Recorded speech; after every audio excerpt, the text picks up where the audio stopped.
To a halin yanzu ina tare da wanda za ku so ku ji sunanta daga bakinta. Malama me cikakken sunanki? Ni sunana Murja. Na Murja, me sunan mai gidanki? Sunan Shafi Sala. Kina sana'a ne? Ina sana'a abinci nake yi. Na to gashi gidanku ya cika da mutane dam. Ana zuwa kallon wani abu da kika haifa a cikin ciki ko kuma abin da ya zauna cikin cikin ki tsawon lokaci. Ko za ki mana bayani yadda abin yake? Yana min yawo ne a ciki na. Haka yake. Kuma ban iya tafiya sosai. To ko kin je asibiti? Na je asibiti. Sun ce ba komai ruwa ne.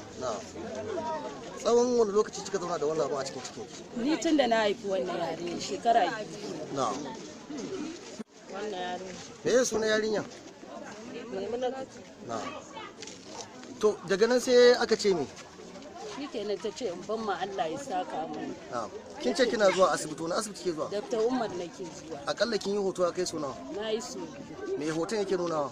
Zai nuna mai ba komai ruwa ne. Na'am. To daga nan sai aka kika haifa wannan abun yanzu? A ciki na ta cire min da addu'a. Na'am. Kuma kamar yadda ake haihuwa haka kika haife shi?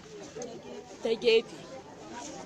Ku bayani gaji abin nan kusan jama'a da yawa suna zuwa kallon abin kuma mutane da dama daga kowa da matan daga anguwan sun zo sun cika anguwan kuma tudun wada ne da ke Zaria layin lemo na ne wannan al'amari ya faru da fatan Allah shi gyara mana.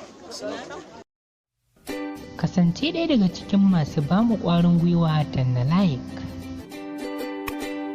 Ka latsa nan domin tura bidiyon nan ga abokan arziki. Kasance ɗaya daga cikin dubban mabiyan tashar Mamaki TV da na subscribe.